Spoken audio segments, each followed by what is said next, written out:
Santa María, Madre de Dios, escucha ella ante dito, hija. Mama! Inang bayan! Diyos ko! Kung naririnig niyo ako, pwede niyo bang ibalik ang aking katahimikan?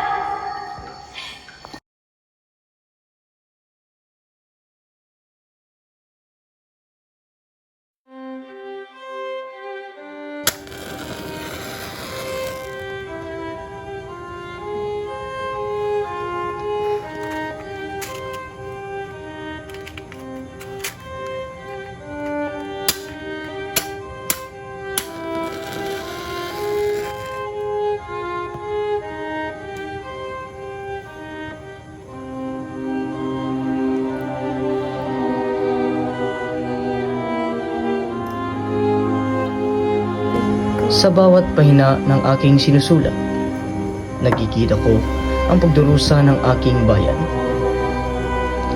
Isang lipunang puno ng pangapi, katahimikan at takot. Ngunit ang katotohanan ay hindi dapat itago.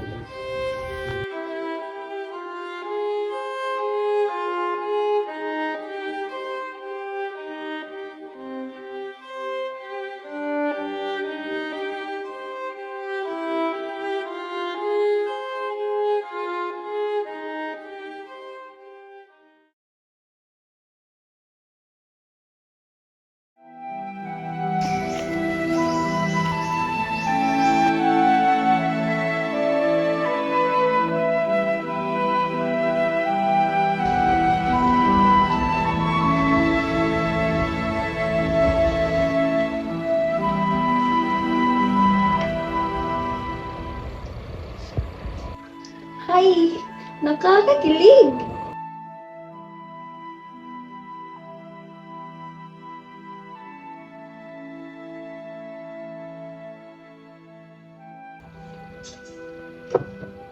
Anak ko, hindi ka ba nasasawa sa pagbabasa sa mga sinusulat ng Krisos ng Ibarra?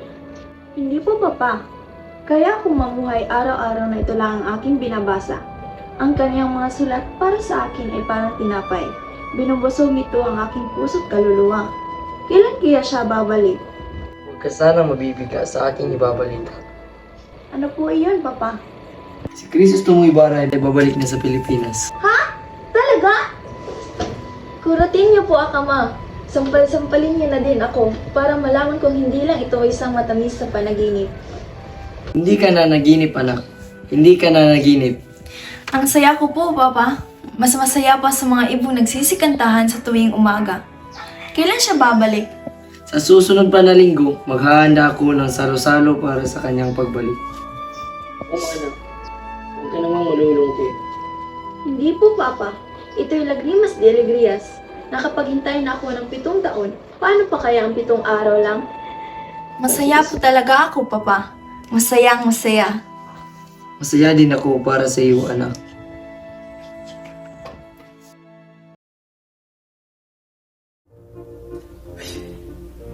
Mga mangmang talaga ang mga Indyo. At napatunayan niyo ng aming 20 taon na paglilingkod sa bayan ng San Diego. Ay, mga wala silang mudo at nakakabwisit. Makasalanan sila at hindi man lang nila alam kung paano mangumpisan. Padre Damaso ay nasa bahay ng... Eh ano naman ngayon? Totoo naman talaga na mga mangmang sila.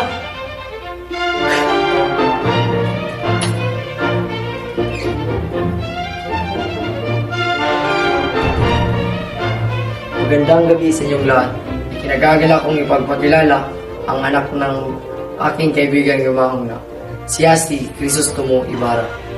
Magandang gabi sa inyong lahat. Ha! Padre Damaso, isang matay ka kaibigan ng aking ama.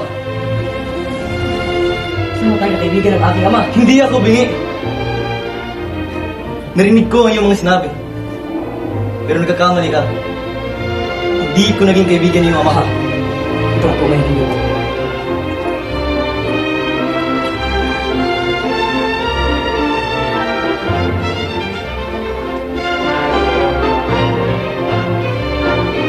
Magandang gabi sa inyo mga kaibigan.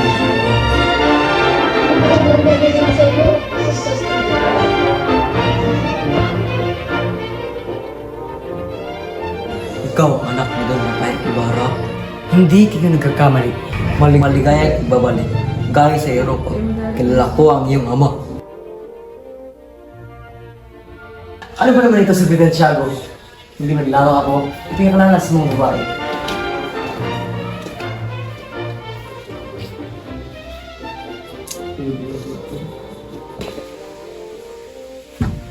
Ay ano ba?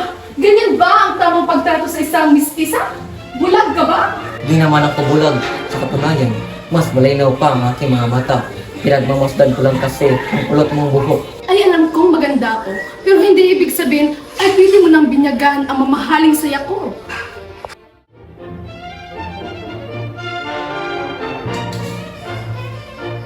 Tama na muna ang pag-uusap dahil nakahanda na ang iyong apo.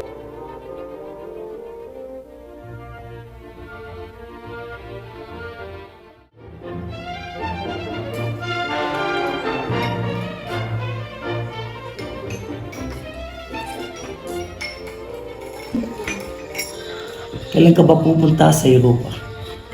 7 taon pong nakaraan. Nakalimutan mo ba ang tungkol sa ating bansa? Sa totoo lang, lagi kong iniisip ang Pilipinas. Ako yata nakalimutan ng bansang ito. Ilang buwan akong walang natanggap na balita. Hindi ko tuloy nalaman kung ano ang kinamatay ng aking ama. Ano naman ang pinakamagandang lugar na napuntahan mo? Pinag-aralan ko ang bawat bansa at nalaman ko na may pagkapareho ang tema ng kabuhayan, politika at tradisyon. At nalaman ko rin na ang kalayaan o ang pagkalipin ng isang bansa ang nagdidikta ng kasaganahan at paghihinapos nito. Yun lang ba ang nalaman mo? Sinayang mo lang pala yung pera para sa pagpunta sa mga walang kwintang lugar. Kung itatanong sa mga bata ay siguradong alam din nila iyan. Mauunan ako sa inyong lahat. Kararating ko pa lang kanina. Mayroon pang mga bagay na dapat asikasuhin. Hindi ako papayag. Malapit na dumating si Maria Clara. Pupuntahan ko na lang siya ng umaga bukas. Pagkasabi na lang ako sa kanya. Nakita niyo ba yun? Nakita niyo? Ganoon kabasusan ang pag-aralan pagpupunta ka sa Europa.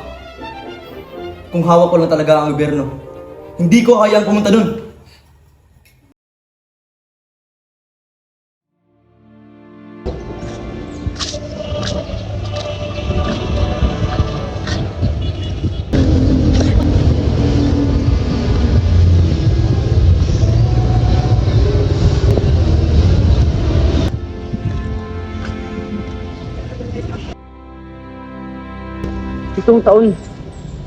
Pitong taon akong nawala.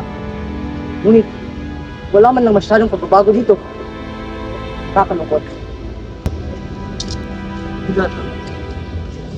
Kaibigan ako ng iyong ama. Mukhang kilala niyo nga ang aking ama. Maaari ko bang maitanong kung paano siya namatay?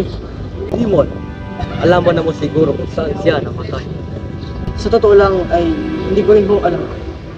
Walang balang magsabi sa iyo na namatay ka sa bilangguan. Sino namatay sa bilangguan? Ang iyong ama. Ano? Anong sinabi niyo? Inaasar niyo ba ako? Tingin ko'y nagkakamali kayo. Kilala niyo ba ang aking ama? Hindi ba sabi mo kanina na ikaw ang anak ni Don Rafael Ibarra? Bakit siya namatay sa bilangguan? Kahit marangal ang iyong ama, meron din siyang makaway. Dahil sa kanyang makaway, hindi siya nakalaya. Kasasalang palad sa bilangguan na siya namatay. Tara tayo. Sige, tara tayo.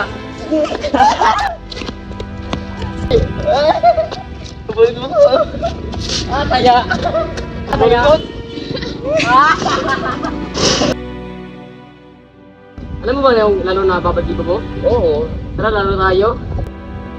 Papibi Bobo.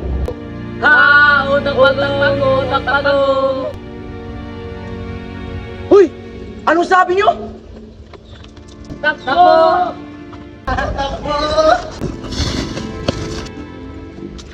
Waray! Tingnan pa sa mga bata tulad ninyo! Opo! Uy, mga bata yan! Di mo dapat pinapatulan mga paslit! Huwag kang makialam! Okay, dali lang. Dali lang. Punyeta! Anong ginawa mo? Ginawa mo? Malikod ka. Bakit ngayon ko lang nalaman? Bakit Ramaya? Maraming salamat ng Lute. Hindi maulog na lang.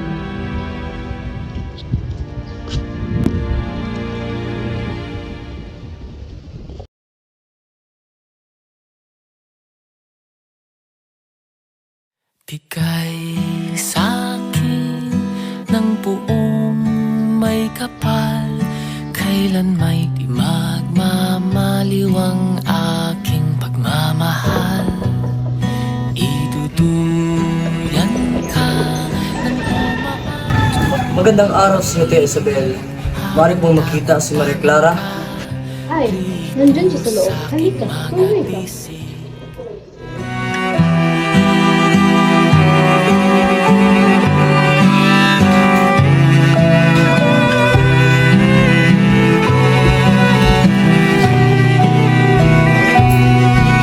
Ikaw lamang ang aking hiling, ang tangi kong dasal. Kumuistas, Ibarra? Salamat naman at ikaw ay dumalaw sa aming tahanan muli. Magandang tanghali, Senyor Potensyado. Maaari po makita ang iyong anak. Sabay, sige. Clarita, nais kang makausap ni Ibarra. Isabel, sunduin mo siya sa kwarto. Malamang yan ay nag-ayos o nahihiya. Sang bituin, ikaw ang nagbigay ng dahilan. Tahasan sa madilim kong daan. Ito ang iyong pakatandaan. Ang pag-ibig ko sa'yo'y walang hanggan.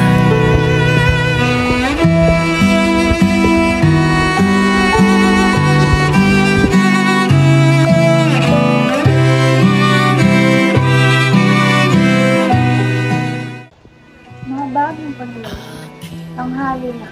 Ano kaya ang rason ng kanyang pagkahuli? Ang tanging yaman ko at iiwang alaala. Itong aking buhay sa iyo'y Napakaswerte ko tayo pinagkasundo ng ating mga magulang upang kasal. Dahil kung hindi lang magkita pa sa babae na tulad mo. Napakatamis na hindi lang Jesus mo. Siguro'y dahil dyan ay nabihag mo ang mga kababayan sa mga mansang inagdakal. Isang magandang obra ng Diyos ang aking sisita. Bakit ba ako maghahanap ng iba? Sinungaling! Hindi ako makapaniwalang sinasara mo ang iyong mga mata pagdating sa ganda ng ibang dilag sa Europa.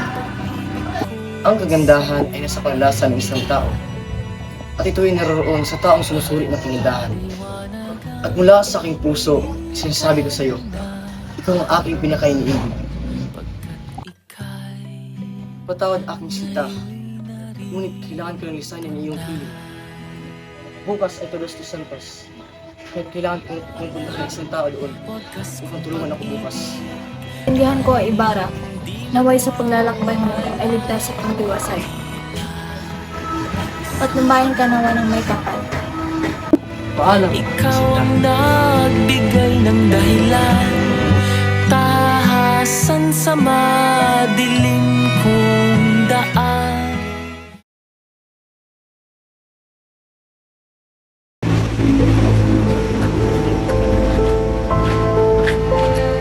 Alam mo ba kung saan ang puntod ng aking ama?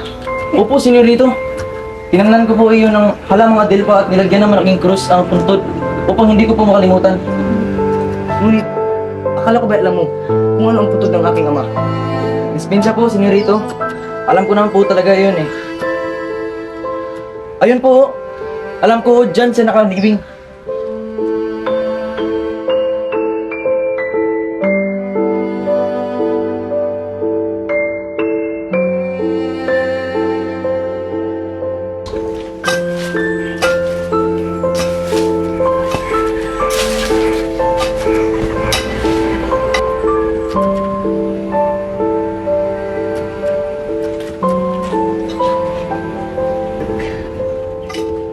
Mawalang galang na po. Alam po ba ninyo kung nasaan yung malaking krus na puntod na may nakapangalang Don Rafael Ibarra? Ah, ang cross sa puntod na may mga bulaklak? Sinunog ko na! Sinunog! Opo, pinasunog ng kurang malaki. Kung gayon, bakit ninyo kayang bangkay ng aking papa? Saan nila ang bangkay niya? Inutos ng kurang malaki na libing siya sa libingan ng mga inchik. At ginawa mo naman ang sinabi niya! Hindi po, mabigat ang bangkay at ang malakas ang ulan. Inilagak ko sa ilog ang bangkay niya.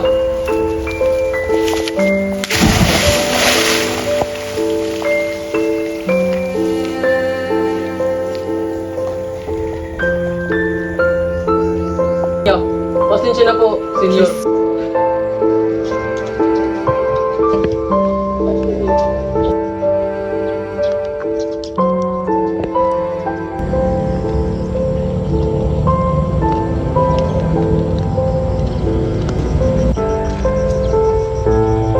Buenas tardes, Ibarra.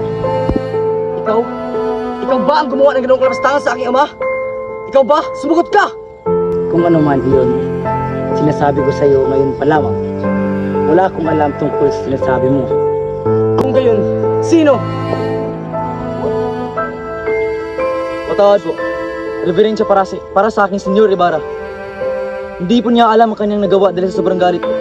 Sigurado ako, hindi ako ang iyong hinahanap, kundi ang pinilitan kong kuha na si Padre Damaso.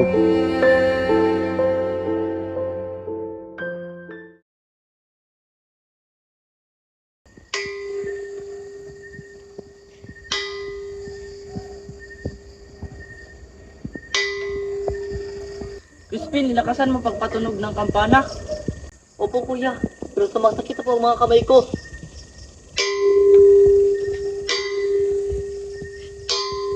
Halika na Crispin, baka hinahanap na tayo sa loob ng simbahan.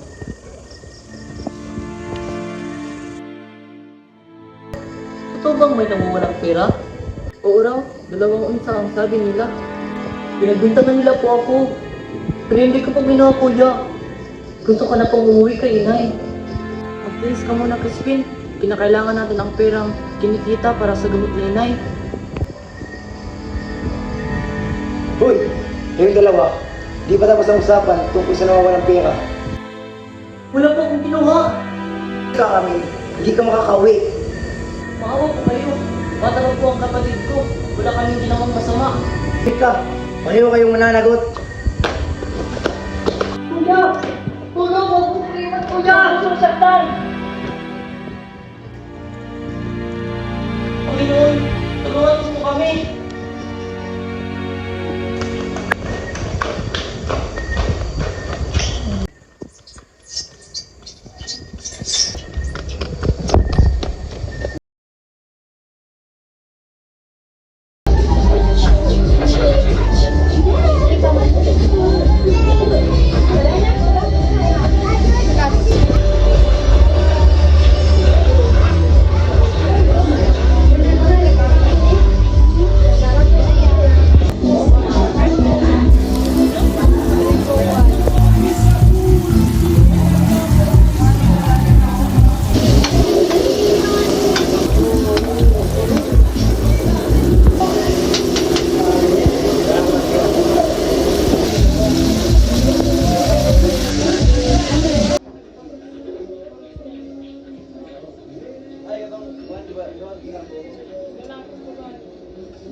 Nako, siguradong matutuwa ang aking mga anak sa inihanda kong ulam. Alam kong gutom na sila Crispin at Basilio mula sa simbahan. Kaya siguradong maglalaway sila dito.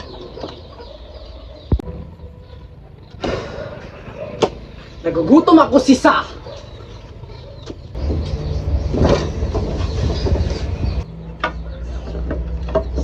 Aba, ang sarap ng hinain mo ah. Matikman nga. Pero Pedro, sa mga anak mo yan!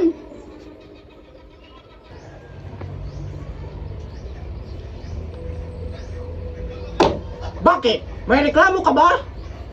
Wala. Teka, nasaan ba ang mga batang iyon? Nasa kumbento pa, pero uuwi rin sila. Aalis na ako. Hindi mo man lang hintayin ang pagdating ng mga anak mo? Ang alam ko ay sweldo ni Basilio ngayong araw. Ah, ganon ba? Ipagtabi mo ako ng isang reales.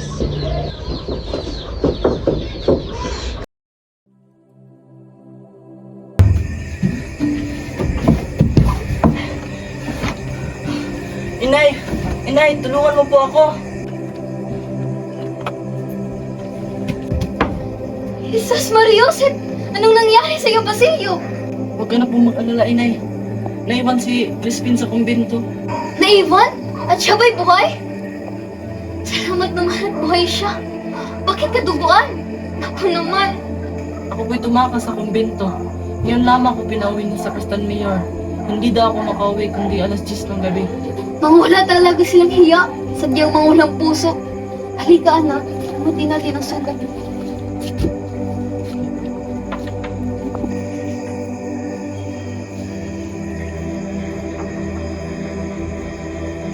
Magpahinga ka na, Basilio. Uy, Nay.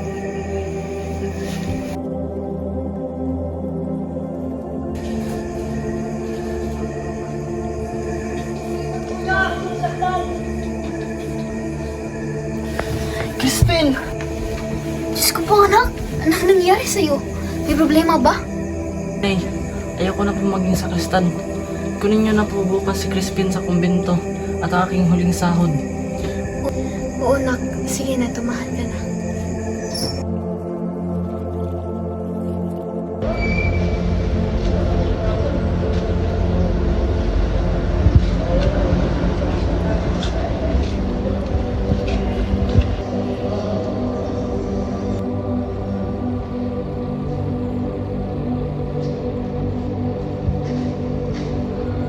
Tao po! Magandang araw po! Sino kayo? Ako po si Sisa, ang ina ng dalawang sakristan na si Crispin at Basilio. May dala ko akong gulay. Oh, sige, ilagay mo lang dyan. Saan ho? Kahit saan.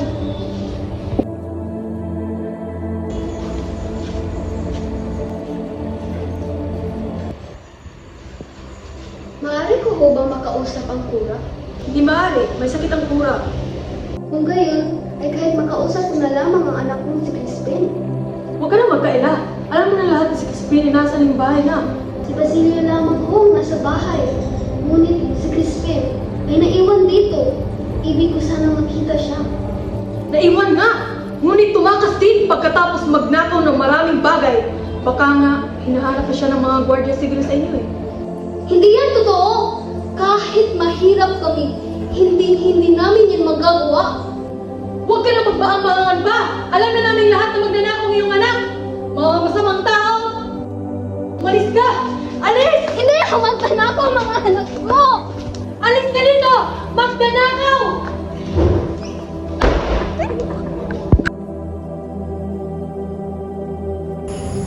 Diyos ko, huwag niyong pababayaan ang aking mga anak. Hoy, ikaw ba si Sisa? Ang ina na magnanakaw? Opo, ako si Sisa. Pero hindi magnanakaw ang aking mga anak. Huwag ka nang magmangmangan pa. Ilabas mo ang iyong mga anak. Nakatakas ang nakakatanda mong anak. Asan ang mas bata? Hindi pa nga nakauwi si Crispin simula pa kahapon. Kung gayon ay, ikaw ang isasama namin. Hindi ka makalabas sa kwartel hanggat hindi mo itinuturo ang iyong anak. Bitawan niyo ako!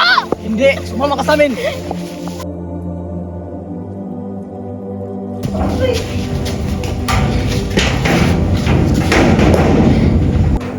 Iyan, diyan ka na babagay. Magbubulok ka sa bilangguang iyan hanggang sa hindi mo ituturo ang iyong mga anak. Hindi! Mga anak ko! Crispin! Basilio!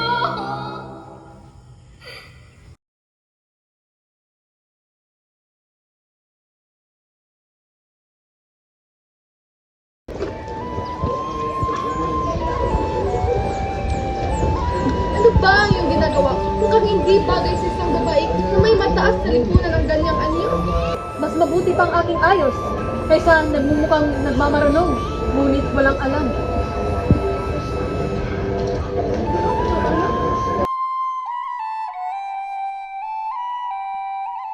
Ikaw ang walang modo.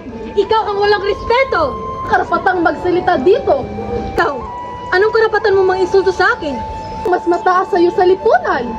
At ikaw ang mas mukhang walang pinag-aralan. Bitawan mo ang buhok ko! Ikaw ang maunang bumitaw! Victorina, ano ang iyong ginagawa? Ang babaeng ito ang nagsimula! Konsolasyon, ikaw ang nagdadala ng kahihiyan. Siya ang una ng insulto!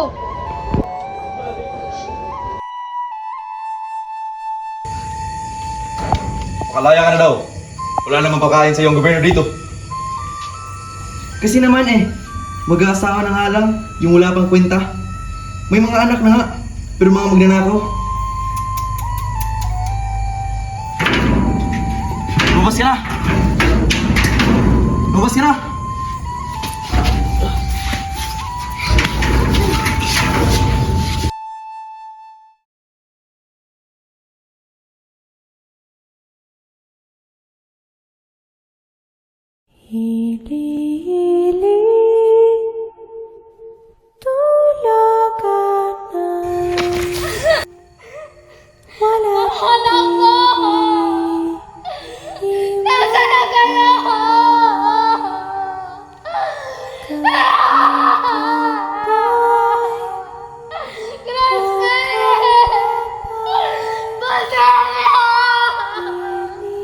Nandito na si Inay!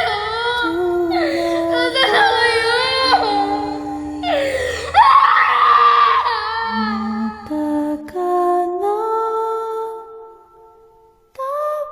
Crispin? Basilio? Mga anak ko! Nasaan kayo? Nandito na si Inay!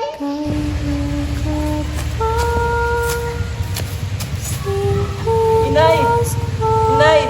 Nasaan na po kayo? Hindi ko si Inay! Mga anak ko! Nasaan na kayo?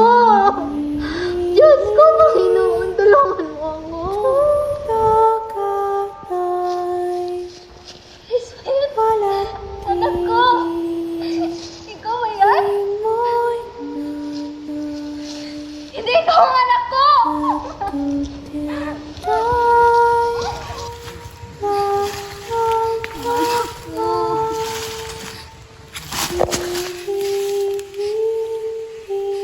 Damit ni Basilio! Basilio! Anak ko! Nasaan ba kayo?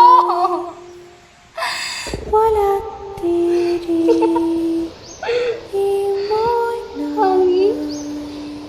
Nakita mo ba ang mga anak ko? Wala? Ay, mga anak ko!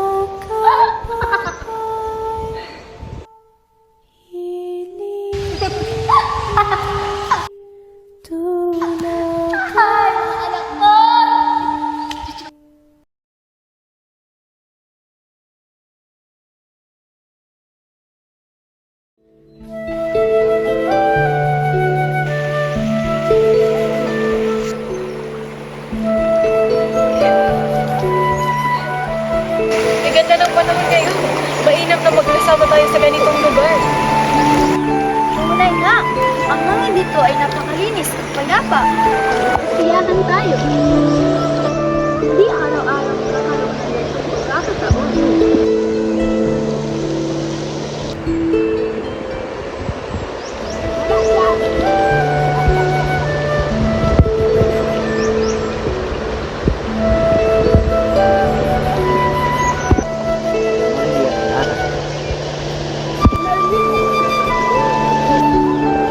Wala naman, maraming hangin lang sa mga puno.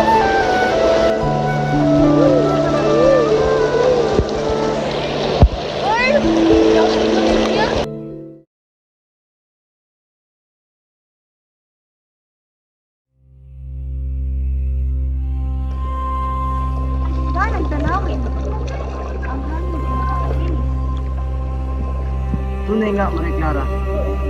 Ang katahimikin ay bibigay pag-asa sa Ang lawa nito ay tahimik lamang sa ibabaw himalat. Ngunit sa ilalim nito ay may lihim na panganib. Paano mo nasabi iyon, kuya? Ang parte ng lawa nito ay may mga buhaya. Ang lahat ng nakikita ay hindi ligtas. Ano yun? Isang buhaya! Huwag kang mag-alala, Maria Clara. Hindi kita hayaang mapahamak. Ilyas! Ilyas! Para! Ilyas! Para, mag-ingat kayo! Panginoon, gabayan mo sila!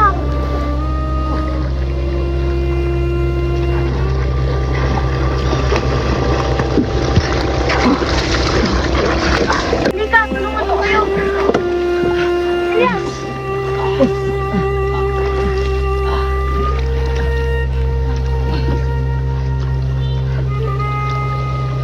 Ilyas! May sugat ka! Wala iyan, Ginoo. Mas mahalaga ang inyong kaligtasan. Maraming salamat, Ilyas. Hindi namin malilimutan ang iyong kabayanihan.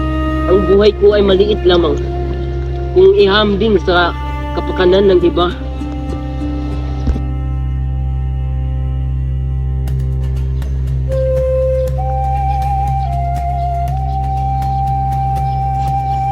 Ang edukasyon ang susi sa pagbabago. Mag-ingat ka, Ibarra. Hindi lahat ay sang-ayon sa iyong kadikay.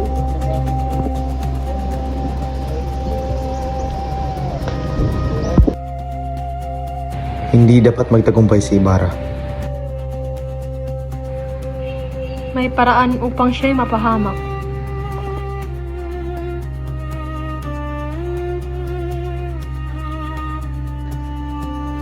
Insisto mo, may masama akong nararamdaman.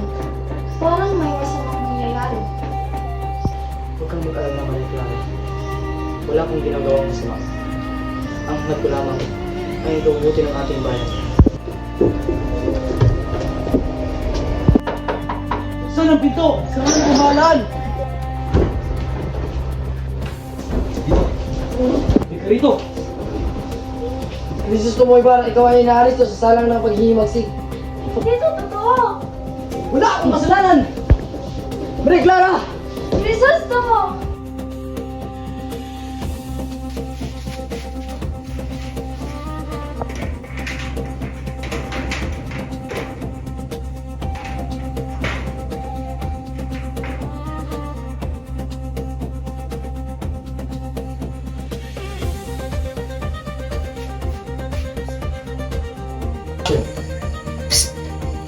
Ginoo, kailangan na nating umalis. Tutulungan kita makatakas. At ikaw? Mas mahalaga ang buhay niyo. May pangarap pa kayong tuparin para sa bayan.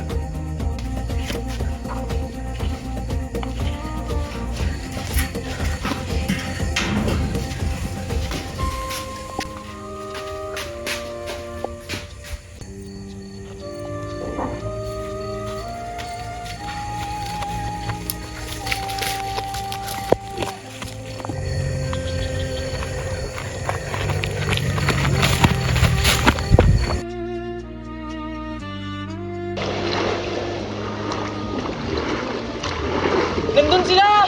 Huwag kayaan makatakas! Ginoo, tumalo na po kayo at magtago sa masugal na pangpang. Ako na ang bahala dito. Hindi kita iiwan, Ilyas! Para sa bayan, kailangan niyong mabuhay. Kung gayon, patawad, Ilyas. Maraming salamat.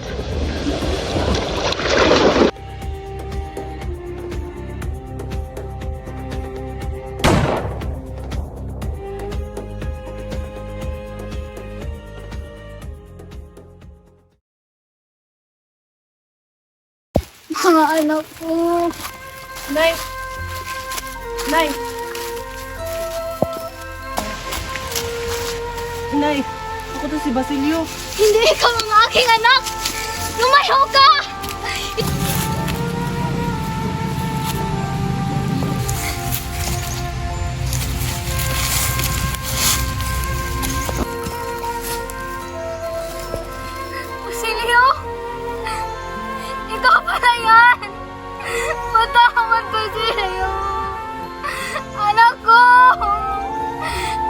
na si inay!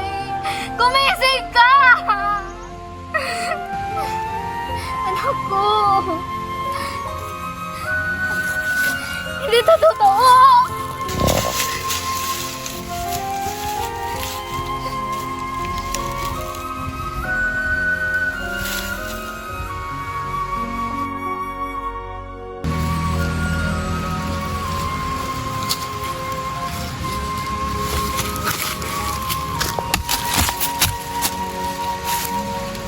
Inay, ako to si Basilio. Gumising ka na. Inay, pabalik lang ako. Hihingi muna ako ng tulong. Tulong! Tulong!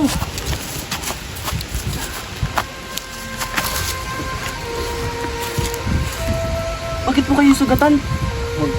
Huwag ka matakot, bata. Tulungan mo akong makarating sa tabi ng puno.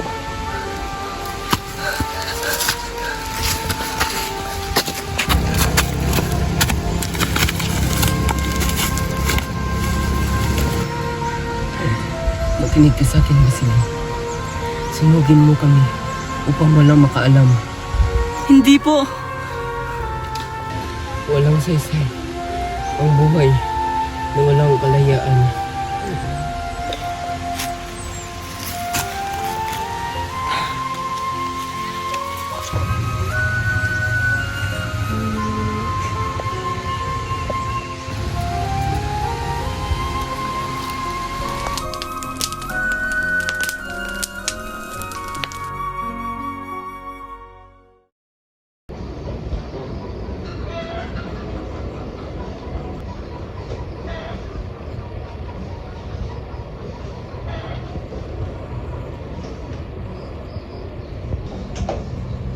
Ano tong liham na ito? Kay ina? Bakit ngayon ko lang to nakita? Anak, patawarin mo ako kung iyong buhay tinayo sa isang lihim. Si Don Santiago o si Kapitan Tiago, ang kinilala mong ama at siya rin ang nagpakilala sa iyo ng may pagmamahal. Ngunit anak, kailangan mo malaman ang katotohanan. Ang tunay mong ama ay si Padre Damaso. Noong mga panahon iyon, mahina ako at wala akong kapangyarihang labanan ang mga nangyayari sa aking paligid. Natakot ako sa kahihiyan at sa galit ng lipunan, kaya pinili kong manahimik at itago ang lahat. Hindi ko kailanman ginusto na mabuhay ka sa kasinungalingan. Ngunit ginawa ko ito upang mapatatdahan ka. Ina.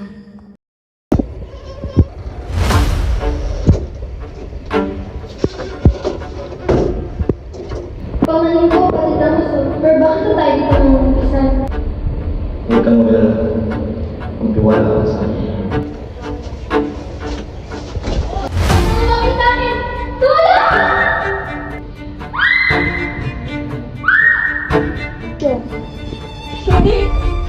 Hindi maaari.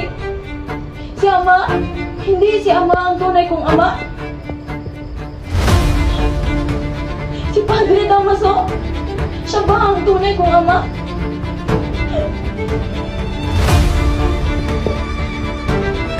Hey, Clara, anak! Padre Damaso, sabihin mo sa akin yung totoo. Ikaw ba talaga ang aking Ama? Hey, Clara, Huwag mo akong hawakan. ginawa ko lang iyon upang maprotektahan ka. Protektahan? Nasiraan ang buong pagkatao ko? Lahat ng ginawa ko ay para sa iyong kapakanan. Hindi niyo ako pinotektahan. Sinira niyo ang aking buhay, ang aking kaligayahan.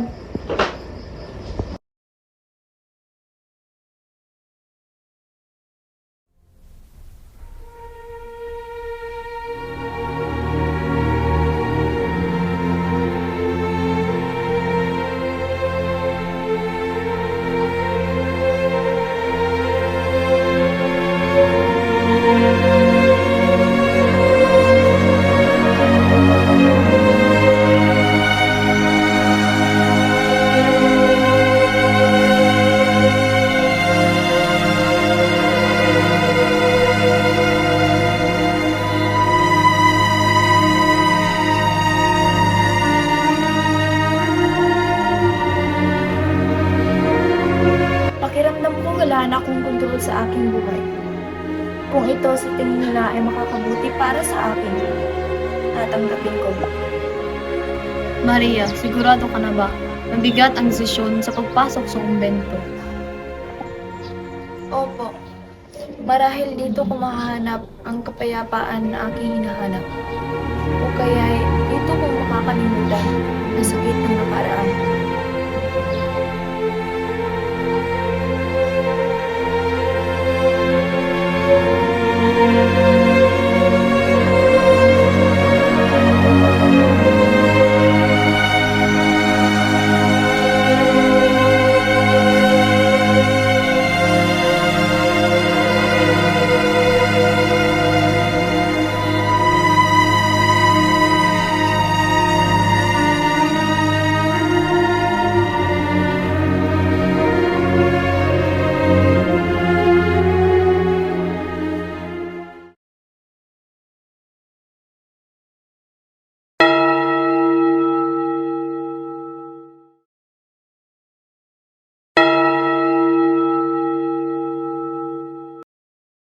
Santa María, Madre de Dios, escucha ella pedido, hijo. Mi corazón está lleno de dolor, pero acepta bien el destino. Guíame hacia la paz de Dios. Amén.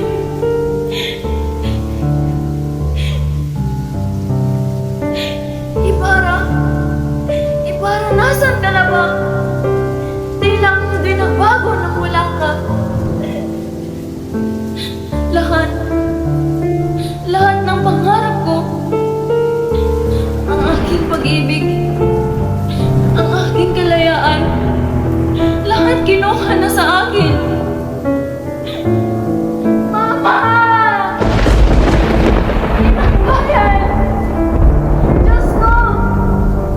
Kung naririnig niyo ako, pwede niyo bang ibalik ang aking katahimikan? Paalam. Paalam sa aking pag-ibig. Paalam na rin sa aking kalayaan. Bibigyan tiene sentido.